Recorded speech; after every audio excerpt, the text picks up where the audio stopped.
Olá, queridos, graça e paz de Jesus a todos e a todas. Hoje eu quero chegar até vocês com um manifesto da Igreja Cristã Manancial da Graça. A Igreja Cristã Manancial da Graça, ela surgiu em 2011, 15 de maio de 2011.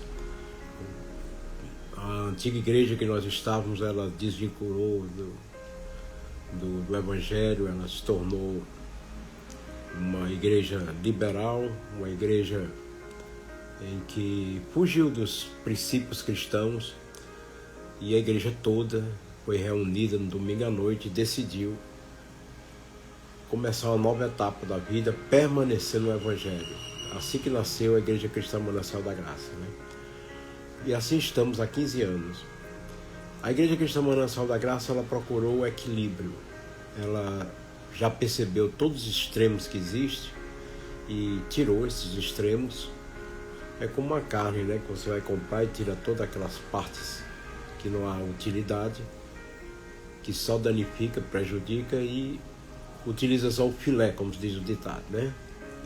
Isso é que a Manancial fez e está fazendo para a glória de Deus até hoje. É só mantendo o que é bom, o que é certo, o que é perfeito, o que é evangelho puro, né, cristalino, para a glória de Deus. É isso que nós estamos fazendo e vamos fazer até o final. Então, nós temos um manifesto, né, da igreja, diante de tudo isso que a gente vê aí, triste. É um evangelho cada vez mais, outro evangelho, que Paulo diz que seja amaldiçoado aquele que pregar outro evangelho. Então, já estão no outro evangelho. E nós queremos perseverar no bom evangelho, no perfeito evangelho. 2 Timóteo 4, 3 ao 5 diz assim: porque chegará o tempo em que não suportarão a sã doutrina, mas tu, sê sóbrio em tudo, suporta as aflições, faz o trabalho de evangelista, cumpre plenamente o teu ministério. E é isso que nós estamos fazendo há muitos anos, cumprindo plenamente o nosso ministério, que é o mais importante que nós temos, né? Esse documento que nós vamos deixar registrado aí não nasce do orgulho de quem se julga melhor, a melhor igreja, os melhores crentes, né? Nada disso não. Ao contrário, é uma responsabilidade grande e corajoso de querer manter no evangelho em que o povo não gosta, não dá dinheiro, né? Não entra fundos enormes financeiros.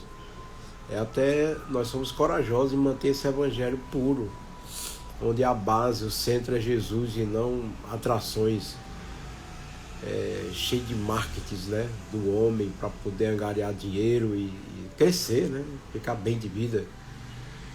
O evangelho para nós jamais pode ser uma coisa dessa, jamais, de forma alguma. É muito puro, é muito santo, é muito maravilhoso para ser o que estão fazendo com o evangelho hoje. Mas esse documento nasce da dor de quem ama a igreja desde criança, e quem estudou as escrituras com rigor. Desde quando eu era pequeno, eu aprendi a Bíblia com minha mãe. Quando eu tive 20 anos, aí eu me converti e comecei a estudar a Bíblia. E todo dia estudava a Bíblia, até hoje eu estudo, todos os dias. Já fiz alguns cursos, graças a Deus. Hoje eu tenho um doutorado em teologia, né? Eu tenho um curso de psicanálise cristã, tenho um curso de psicologia pastoral, terapia também cristã, alguns cursos de neurociência também. Enfim, a gente está sempre crescendo para poder a gente pastorear bem, cuidar bem das ovelhas que são de Cristo, e não nossas, mas de Cristo. E a gente estudando essas coisas, a gente vai compreender mais a alma humana, a mente humana, e tratar melhor as pessoas, melhor os membros, e entender as fragilidades, complexidades que tem na alma humana, né? Que é muito comum isso. Então, a gente já sentou com muita gente que foi destruída pelo sistema que usa nas religiões em nome de Cristo, e não consegue mais ficar em silêncio. Pessoas ficaram marcadas por causa de igrejas, traumatizadas por causa de igreja, sofridas por causa da igreja. né, abaladas por causa da igreja, decepcionadas por causa da igreja. Então é um fruto, né, é um conjunto de tudo isso que a gente viu, que a gente acompanha, estuda e que conhece pessoas que foram tocadas pela religião, massacradas pela religião, pelo peso legalista, o fardo legalista, as duras sentenças de uma igreja em que não prioriza o amor, mas prioriza a lei, né? As normas são mais importantes do que a vida. Então a gente conhece muita gente marcada, é por isso que a Manancial nasceu e permanece uma igreja fora desses tipos de coisa, para poder ser sadia e ensinar o real e verdadeiro evangelho, que é o evangelho de Jesus de Nazaré. Esse manifesto também nasce da responsabilidade de quem fundou um ministério e sabe que todo fundador, como eu, um dia vamos prestar contas. Não pelo tamanho que construímos, pela macro igreja, mega igreja, não, mas pela fidelidade ao que fomos chamados a ser. Isso é que sim, será. Então a Igreja Cristã Manancial da Graça não nasce para ser mais uma instituição religiosa no mercado espiritual brasileiro, não.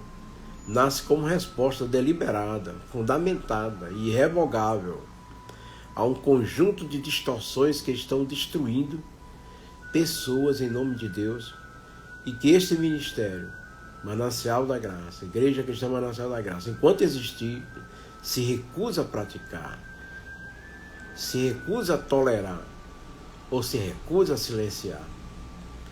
Este é o nosso manifesto, nossa identidade, nossa fronteira, nossa confissão pública diante de Deus e diante dos homens.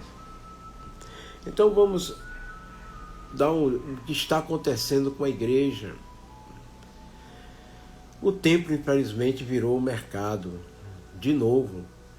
Em João 2,16, tirai daqui essas coisas, não façais da casa do meu pai uma casa de comércio, ou seja, de novo virando uma casa de comércio, infelizmente. Jesus disse isso uma vez no templo de pedra. Precisamos ouvi-lo dizendo que hoje nos templos de concreto, vidro e LED que pontuam as cidades brasileiras, o templo de Jerusalém tinha um sistema elegante, religiosamente justificado e economicamente devastador. Animais certificados, vendidos a preços controlados pelos sacerdotes fariseus, câmbio obrigatório com taxas fixadas pelo estabelecimento, né? Um mercado fechado, onde a adoração dependia do poder aquisitivo do adorador. Quanto mais a oferta era maior, melhor sua oração seria aceita. E Jesus, vendo tudo isso, ficou indignado, triste. E também a ira divina veio e ele fez aquilo que a gente até hoje estuda, né? E vê que foi uma ira divina aqui dali. Então, os pobres eram sistematicamente esmagados pelo sistema que deveria libertá-los. A igreja veio para libertar os pobres, para eles se sentirem bem, sentirem gente como são, integridade, né? Tudo, dignidade. Mas a religião, desde quando surgiu, ela vem massacrando cada vez mais os pobres. Parece que procura meio para que os pobres fiquem mais oprimidos, mais sentindo pequenos no meio dela. Isso sempre aconteceu, pessoal. Você pode olhar no Antigo Testamento, você pode olhar no Novo Testamento, né? Paulo reclamando da igreja porque foram ceiar, os ricos entravam primeiro e os pobres ficavam por último, não comia quase nada, não bebia nada. Ele disse, como que eu vou elogiar vocês? Aí, começou a dar uma lição de moral neles lá, porque é antigo. Aí Tiago lá na frente diz que ter esse cuidado em colocar lugares privilegiados para os ricos, não. Porque quando ele chega lá, ele é igual a todos os outros. E o cristão, onde ele estiver, é igual a todos os outros cristãos. Não existe servo, nem senhor, nem nada, a Bíblia diz. E hoje tem igrejas que tem as salas VIPs, né? O espaço VIP para as pessoas importantes não se misturarem com as pessoas mais comuns da igreja. E muitos vão para a igreja, infelizmente, para tirar foto com as pessoas famosas que frequentam a igreja. Então virou a mesma coisa, a mesma bagunça que era antes, infelizmente, né? Então Jesus fez uma corda, né, e virou as mesas. não por impulso, por diagnóstico, por amor que o tempo deveria ser indignação com o que havia se tornado. Ou seja, Jesus se ira com o que a igreja está se tornando. Jesus fica preocupado com o que a igreja tem se tornado. Não parece mais lugar de adoração, de respeito, lugar em que há transformação de vida, não. Está se igualando as mesmas coisas lá fora. Olha, lá na igreja de Corinto, Paulo fica muito triste, e é um relato triste da Bíblia. Corinto era uma cidade muito perversa, imoral, suja, imunda, pecado de tudo que é jeito, imundície total. Você sabia que a igreja de Paulo lá, a igreja de Corinto, quando Paulo viajou e deixou com outros lá, a igreja tinha pecado pior do que o mundo estava tendo, e Paulo chega a dizer com tristeza de coração, não é possível, pessoal, que aqui na igreja nós temos pecado pior do que lá fora. Ou seja, uma cidade como Corinto, que era totalmente liberal, pervertida, né? Totalmente da carne, de repente tinha pecado na igreja pior do que ele lá estava fazendo lá fora. Vejam, mais uma vez, o problema é antigo. O problema é desde os apóstolos para cá também. Não é novo, não. E hoje é que a gente vê que a coisa está desandada mesmo, né? 2000 anos depois, o sistema se sofisticou. Já não se vendem pombas, como no Templo de Jerusalém. Vende-se sementes proféticas, óleos ungidos com tabela de frete, sessões de palavra com hora marcada e preço por minuto, profetada online, com Pix automático na frente. E para você receber uma profecia, e paga primeiro e você recebe. Quer dizer, meu irmão, é um mercado, uma barganha, uma loucura, não tem nada a ver com Deus. Tem nada a ver com Cristo, tem nada a ver com o Evangelho. Isso não tem nada a ver com nada. Isso tem mais a ver com comércio. E muita gente cai, tem muita gente que é bobinha e cai, né? As carências da pessoa, pessoas carentes, pessoas, né? Só Deus sabe como elas passam, o que elas estão sentindo também. Esse desespero que elas têm, né? De apelar para essas coisas. Então tem essas coberturas apostólicas com mensalidade, campanhas de fim de ano, que prometem multiplicação financeira proporcional ao tamanho do dinheiro, do sacrifício que você dá. Então a estrutura é idêntica à do templo, só a embalagem mudou. A Igreja Cristã Manancial da Graça declara sem eufemismo e sem recuo. Glória a Deus, aleluia. A fé de Jesus Cristo não está à venda. A graça de Deus não tem preço. O acesso ao Pai não tem intermediário com tabela. Qualquer sistema que monetize o sagrado é, independentemente da intenção de quem o criou, uma profanação do que Cristo comprou com seu sangue carmesim. Já foi pago ali na cruz. Você não precisa mais pagar nada. Você só pode receber a glória de Deus. Cair nos braços do Pai. Receber o anel de novo, né? E ser restituído tudo que você perdeu pela graça e pelo amor gracioso de Deus. A Bíblia diz, Mateus 10:8, de graça recebeste, de graça dai. Essa frase não é sugestão, não, é mandamento. É marca definitiva de todo o ministério que ainda está sob a autoridade de Jesus, em vez de sob a autoridade do mercado religioso. Porque hoje o que existe é o mercado religioso, é o sistema. Todo pastor está fazendo por quê? Porque dá certo. É o pragmatismo religioso. Rapaz, vamos fazer isso não está bíblico não, e não importa. O importante é que gere sucesso, gere dinheiro, que esteja dando certo. Pragmatismo é isso, não quer saber se está certo ou está errado, contanto que dê certo, né? Que dê retorno. A Igreja Cristã Manancial da Graça, ela não entra nesse negócio de pragmatismo, não. A gente é pelo que o Evangelho diz. Se o Evangelho diz que isso é sim, vamos no sim. Se é não, vamos continuar no não. Mesmo que a gente perca dinheiro, perca oportunidades, seja o que for, a gente vai continuar fazendo somente o que Jesus quer. Esse é o compromisso da Igreja Cristã Manancial da Graça, que tem sido há 15 anos e vai ser até a vinda de Jesus. Glória a Deus, aleluia. 2 Timóteo 4,3 diz assim: virá tempo em que não suportarão a sã doutrina, como nós lemos, né? Pelo contrário, cercar-se-ão de mestres segundo as suas próprias cobiças. O que percebemos hoje são mestres dessas religiões, esses líderes religiosos, que são os mestres de suas próprias cobiças. Trilionários, bilionários, os homens mais ricos do mundo são pastores, né? Rede de TV, rede de rádio, rede de tudo que existe, banco, partido político, tem tudo, tem tudo. É um movimento fortíssimo, cobiça, poder, dinheiro. Satanás disse: ó, tudo isso te dou, se prostrares diante de mim. Jesus não quis nada dessas coisas. A humildade e simplicidade de Jesus é que me fascina. Jesus escolheu o caminho da cruz, o caminho da simplicidade, da humildade, da pobreza até. Ser simples, humilde. Estava feliz com o pão de cada dia. Essas conquistas, ambições, Jesus não tinha. Para entrar em Jerusalém, ele pediu emprestado um jumentinho. Ele não entrou de carroça dourada e tudo, que ele era o rei dos reis, senhor dos senhores, Deus Todo-Poderoso. Ele não usou de armas desse poder financeiro.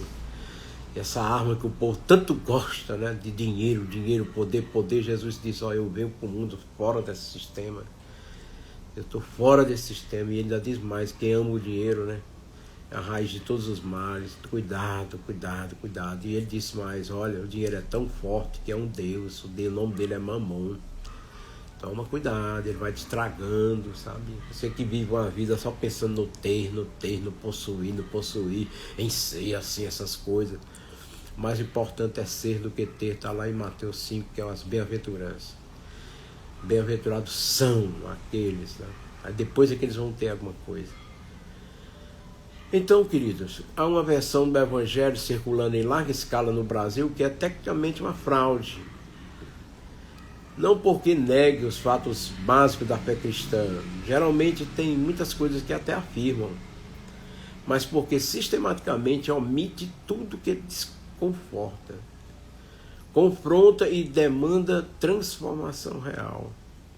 É o evangelho da saída leve. Ou seja, a pessoa entra com vício na igreja, casamento destruído, coração endurecido, padrões de vida incompatíveis com o reino de Deus. Senta num ambiente de penumbra calculada, aquela meia luz, ar-condicionado no 17, né? Um instrumental suave, todo o fator psicológico da neurociência, do PNL, para poder, né, hipnotizar a pessoa lá, acalmar. Então, voz pastorialmente calibrada, luzes de LED concentradas no pregador, ouve palavras bonitas sobre o plano extraordinário que Deus tem para a sua vida, recebe decretos de vitória, prosperidade e favor. Meu amigo, sai 2 horas depois sentindo-se tão bem, voando. Na segunda-feira o vício ainda está lá. O casamento ainda está lá ruim. O coração ainda está lá. O que aconteceu? Não foi o evangelho. Houve uma produção emocional. Então eles trabalham em conjunto para ter uma produção emocional para você se sentir bem e voltar para a igreja. Houve catarse.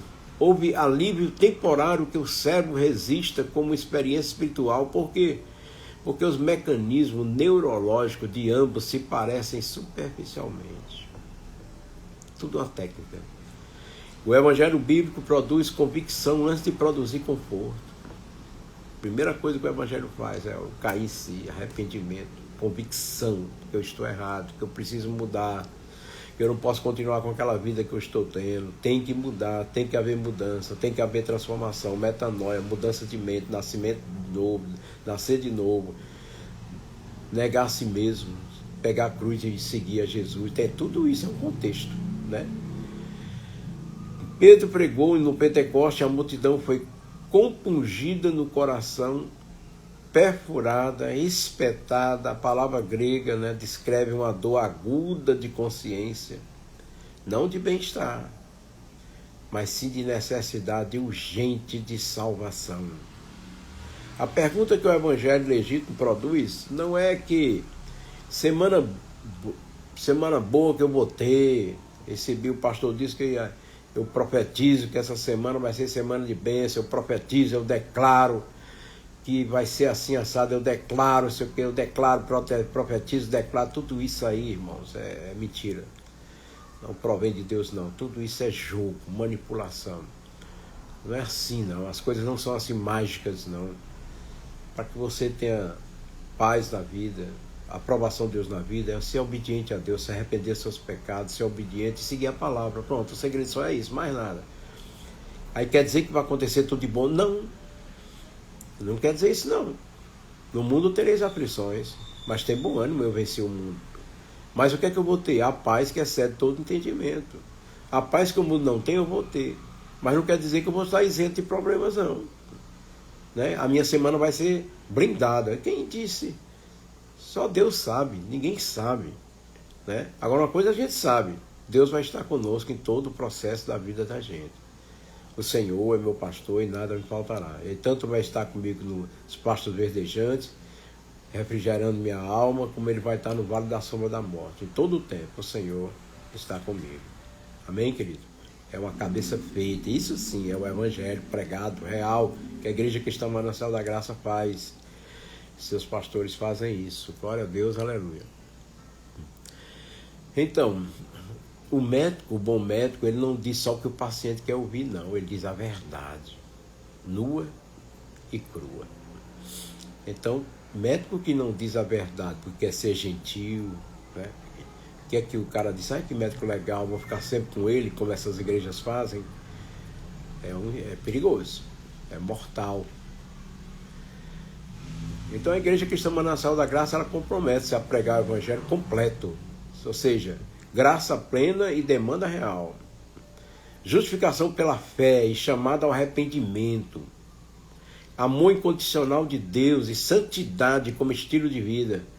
Não pregamos para que as pessoas saiam leves, pregamos para que saiam livres, o que é completamente diferente. Eu saí tão bem da igreja, foi um negócio emocional tão gostoso, chorei tanto, que coisa maravilhosa, me arrepiei todinho, ai meu Deus, que maravilha, como eu chorei, sei o que. O culto não é para você sair leve, não. O culto é para você sair livre. Entendeu a mensagem, bateu no coração, eu tenho que me arrepender desse meu pecado, a convicção veio, se arrepende, né? Aí chega Jesus, obrigado pela tua palavra, que foi mesmo ao encontro das minhas falhas, dos meus erros, e eu preciso mudar. Aí sai livre. É diferente de ser leve, como as igrejas estão fazendo com todo aquele processo, né, emocional, neurolinguístico, aquelas coisas todas. Glória a Deus, aleluia. Então vamos lá. Hebreus 4:12 diz: a palavra de Deus é viva e eficaz, é mais afiada do que qualquer espada de 2 gumes, é apta para discernir os pensamentos e intenções do coração. Existe um conjunto de técnicas de manipulação emocional que infiltrou o ministério cristão, infelizmente, com tanta naturalidade, pessoal, que a maioria dos praticantes não percebe mais o que está fazendo. Precisamos nomeá-las com clareza, porque o que não é nomeado não pode ser recusado. Então a gente precisa entender, nomear, dizer, para que você possa entender e recusar. Por exemplo, o ambiente de penumbra, né? Aquelas paredes pretas, tudo escuro, aquela penumbra, luzes apagadas para que o indivíduo perca referências visuais, seja isolado psicologicamente do entorno e dirigido para o único ponto de luz, que é onde o líder está. Não é atmosfera espiritual, não. É técnica de controle atencional. O instrumental, sublimiar, né? Piano em modo menor, cordas, frequências que o sistema nervoso associa a vulnerabilidade e introspecção. Produtores especializados criam atmosferas da presença de Deus que são neurobiologicamente estados de relaxamento induzido. Relaxamento induzido que aumenta a sugestionabilidade. Sugestivo. Não é unção, mas é engenharia do estado emocional. Tá vendo? A mistura. A cadência hipnótica. Voz que começa baixa e sobe progressivamente. Pausas estratégicas que criam expectativas. Repetições de frase âncora. Ritmo de fala calibrado para sincronizar com a respiração da plateia.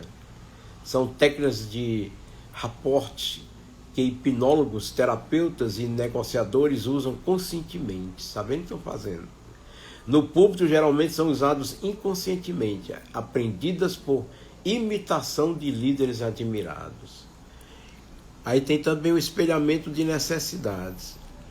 Eu sinto que tem, eles dizem logo assim, eu sinto que tem aqui hoje gente com dificuldade financeira.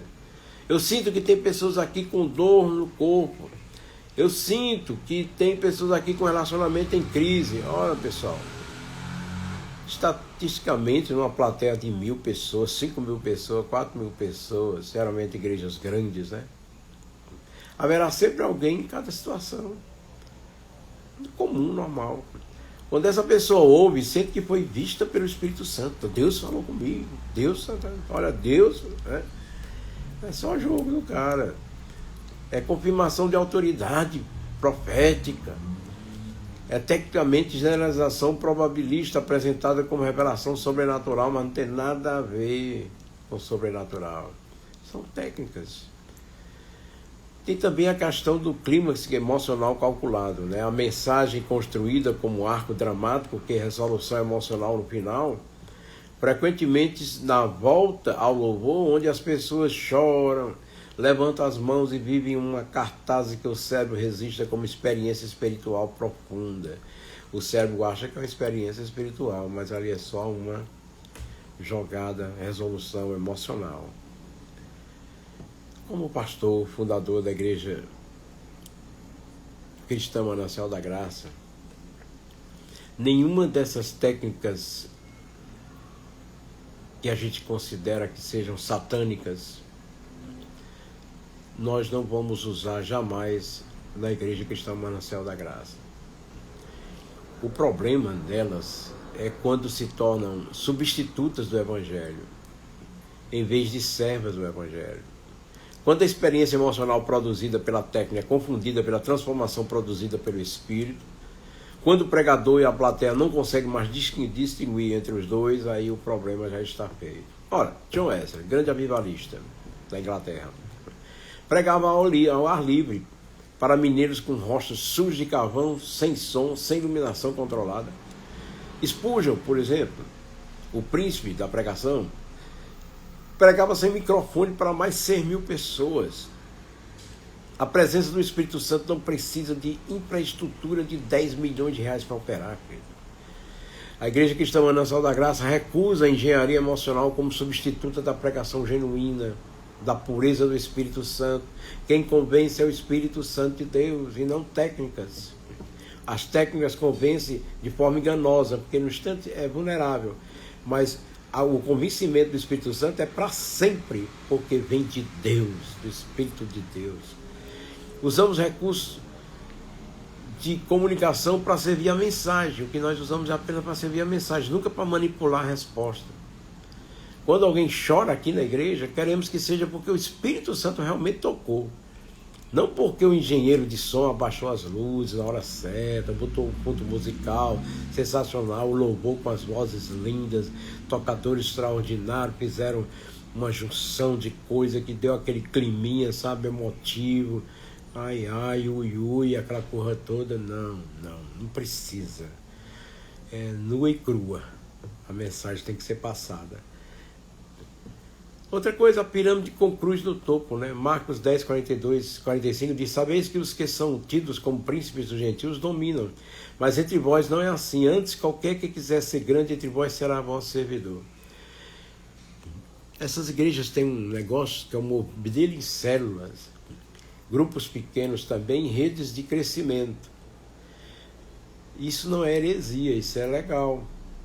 O problema é outro. A comunidade descentralizada tem raiz profunda no Novo Testamento, lógico. Paulo salva igrejas na casa de Priscila e Aquila, de Limão. Aqui mesmo na igreja nós temos pequeno grupo também. O problema não é o modelo, é o que o modelo serve, como é que ele está servindo, como é o modelo deles. Quando grupos pequenos existem para formar discípulos, para que as pessoas cresçam em maturidade, sirvam umas às outras, conheçam a palavra, cuidem dos que sofrem ao redor, é excelente, é bíblico, é necessário, é isso que a gente faz aqui. Quando grupos pequenos existem primariamente para crescimento numérico da instituição, para que tem a célula? Para crescimento. Nós vamos multiplicar. Aí você faz 12, depois você vai fazer mais 12. Aí depois o cara cresce lá dentro da instituição, parece uma barganha e pirâmide, né? Parece comércio mesmo. Todo esse espírito assim, sabe? Já não é de Deus, não. Quando cada membro é treinado como agente de recrutamento, quando o líder da célula é avaliado pelo número, o cara é legal, é bom porque pelo número que ele conquistou, né? Aí ele é avaliado por isso. Quantas pessoas ele fechou para o próximo culto. Chega, leva, tá tudo com o peito erguido, né? E tudo batendo meta. Quando a linguagem de marketing substitui completamente a linguagem pastoral, o modelo virou pirâmide. Pirâmide. A estrutura da pirâmide ministerial moderna, o apóstolo no topo. Pastores regionais, líderes de área, líderes de célula e os membros, que são simultaneamente ovelhas a serem pastoreadas, a serem convertidos em recrutadores, tudo soldadozinhos. Cada nível presta contas aos de cima, mas o principal, a intenção é o crescimento numérico. Célula que não cresce tem problema espiritual para eles. Porque a promessa teológica do sistema é que o crescimento é sinal de unção. Está crescendo é porque tem unção, não está crescendo é porque não presta. Tem problema espiritual aí. Aí começa a denominar um monte de coisa, de diabo, de demônio, de tudo que for de ruim. É traumatizante, traumatizante. Porque a promessa teológica do sistema é que crescimento é sinal de unção, né? Estagnação é diagnóstico de pecado. Ah, é porque você está em pecado, é porque você, por isso que você não cresce. É por isso. Irmão, quem está prestando atenção aí sabe que é coisa de empresa, é coisa do mundo. Não tem nada a ver com espiritual, não. Ao contrário. Isso não é eclesiologia, né? Eles produzem muito danos, pressão sobre os de nível mais baixo, para recrutar mais do que servir, desumanização das relações, porque toda pessoa é potencialmente uma meta, esgotamento dos mais comprometidos que não atingem as metas e conclui que o problema é neles, tá vendo? Jesus viu alguém afogando e entrou na água. Não criou um sistema escalável de salvamento a 4, com metas trimestrais. A Igreja Manancial da Graça rejeita o modelo de crescimento como fim em si mesmo. Crescimento porque crescemos porque amamos pessoas. Não amamos pessoas para crescer. Toda estrutura que serve ao discipulado real é bem-vinda. Toda estrutura que serve ao crescimento institucional às custas do discipulado real será desmontada, independente dos números que produz. Que a essência não está boa. O triunfalismo agora e a cruz. Filipenses 3,18 diz, porque muitos andam, dos quais muitas vezes vos dizia, e agora digo com choro, olha, Paulo sentia, né? Que são inimigos da cruz de Cristo. Paulo chorava ao dizer isso, não estava irritado, estava de luto. O triunfalismo cristão tem uma tese central, uma declarada explicitamente, mas sempre presente como pressuposto operacional. O cristão genuíno vive em vitória contínua. Todo o tempo está vitorioso, era vitória, vitória. Isso não existe, irmão. Para com essa loucura, com essa besteira, essa heresia. Não existe vitória em cima de vitória, não. Que a vitória vai chorando, geme e chora, você quer vitória. A vitória chegou, a vitória chegou. Para com tanta vitória. O crente já é mais do que vitorioso, mas não quer dizer que está ganhando todas, não. Ele ganhou a base central, o principal, ele já ganhou a sua salvação. Agora aqui na terra vai ter batalhas que ele vai perder, que vai ganhar. E qual o problema? Isso é mentira, não existe esse que sempre vence tudo, não. Quando a gente perde uma coisa, a gente aprende.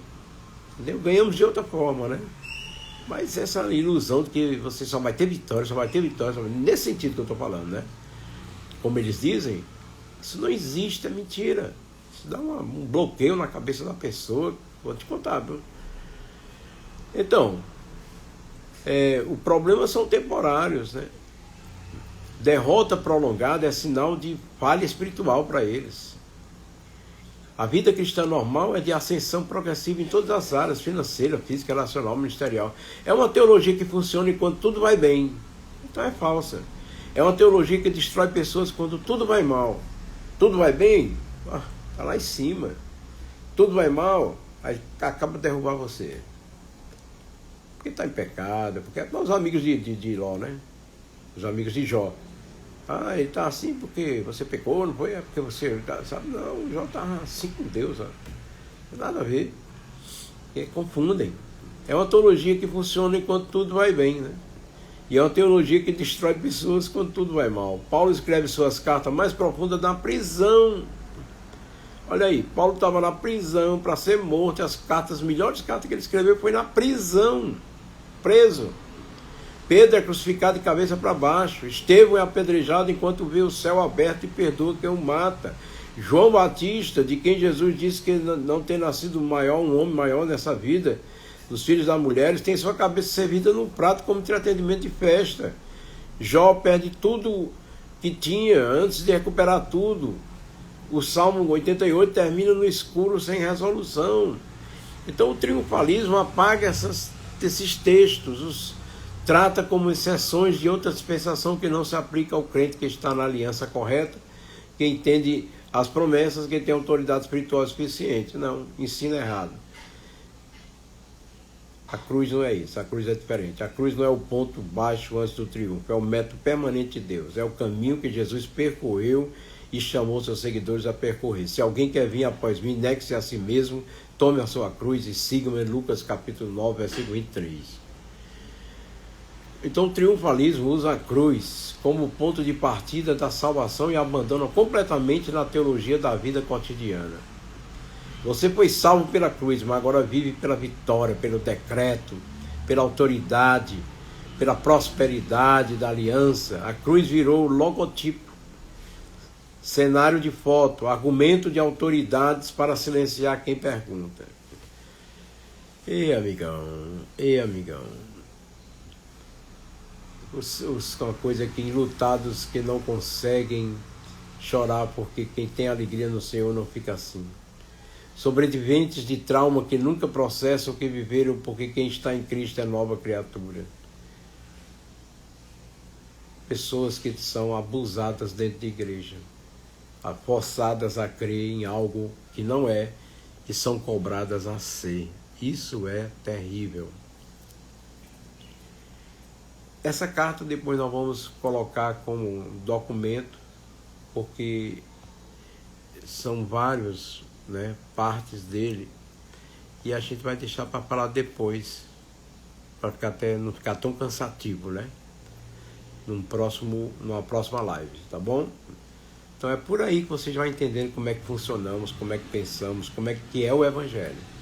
E com certeza Deus fez com que você esclarecesse muita coisa para você, e compartilhe esse vídeo com alguém, com várias pessoas, porque ela também vai ter clareza agora, vai começar a entender a diferença do Evangelho real e do falso Evangelho, que é pregado na maioria dos lugares aí, tá bom? E eles vão aprender a verdade, e a verdade vos libertará. Que Deus abençoe e os guarde. Em nome de Jesus, amém, amém, graças a Deus.